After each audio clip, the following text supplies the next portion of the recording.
Grimsby and Cleethorpes on the Humber estuary, home to Sky News' election target towns, and a seat that helped tip the balance for Keir Starmer on the 5th of July. The Labour victory here was a big symbolic win, but the biggest story on the night for Labour was that their vote was as shallow as it was wide. And what I mean by that is, even though Keir Starmer won this massive majority, he did so on the lowest vote share of any government since 1945. All of this might go some way to explaining why this new government is having something of a shaky start. Welcome to Grimsby Town Hall, where we're joined tonight by the two men vying for the keys to Downing Street, Rishi Sunak and Keir Starmer. Sharon, hi. It's so nice to see you again. Thank you for coming along. So we're back to catch up with some of the voters who put their questions at the Sky News Leaders event, Sharon, Cayman and Amy. A few months in, Keir Starmer's first budget's finally given the contours of Labour's plans, and it's not exactly as advertised before people went to the polls. No tax rises in the next Parliament. No tax rises needed in the plans in our manifesto. In the plans. No tax rises for working people. Lifelong Labour voter Sharon wanted to know if Starmer really wouldn't put up taxes in order to invest. As someone born and bred in Grimsby, I'm proud of our town. How will Labour address these inequalities and improve outcomes for the most disadvantaged residents? We need a growth plan for Grimsby, which your fingerprints are on. How it's all going to be funded? If tax is not going up, how are you going to fund it? We need to put money and resource into Grimsby. We need resource decision-making to come. That was the question, Sharon, wasn't it? How are you going to fund it? Yeah, absolutely. And following the budget, I actually think I've been indirectly taxed. As a working person, you still feel you're going to be paying indirectly for these tax rises? You feel that? Absolutely. I absolutely do. Feel that. And the fear is, and I'm hoping because it feels like a gamble, because he says it's all dependent on growth. And I did vote Labour. I've always voted Labour. Yeah. But the Labour I'm seeing so far, there's been so much... It's felt chaotic. Amy, former chair of her local Conservative party, couldn't bring herself to vote for Rishi Sunak.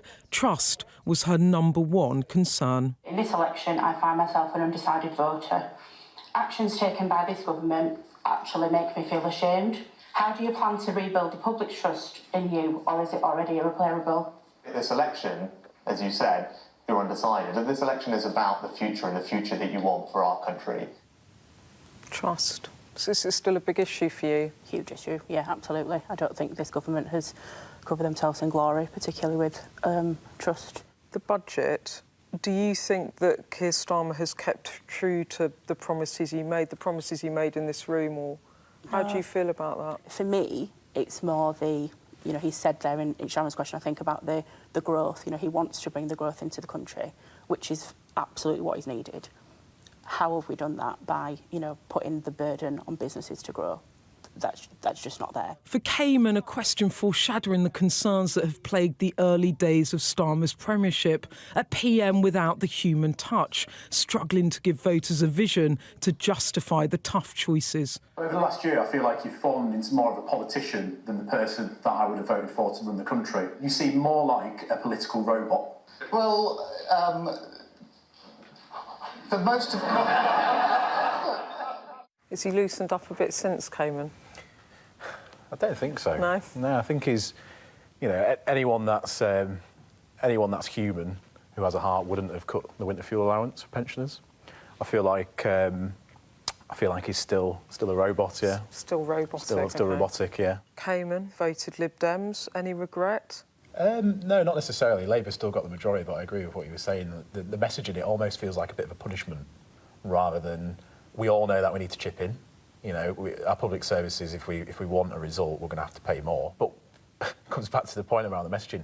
Nobody's put that in messaging. Nobody's laid that out for the ordinary person.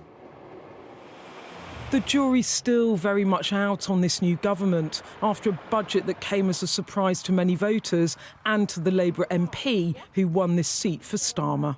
In the days after the budget, a huge investment in the NHS, but also taxes going up for small businesses in Grimsby. Were you surprised by it?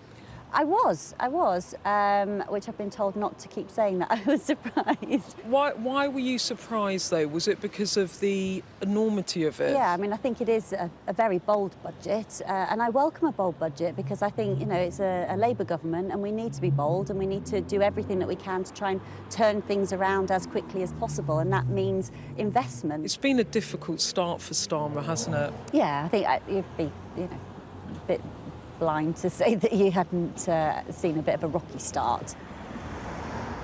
This piece of the Red Wall won back, but never before has a political landslide stood on such shaky ground. Starmer gambling that his big budget will, in time, pay off and persuade voters about him and his government. Beth Rigby, Sky News, Great Grimsby.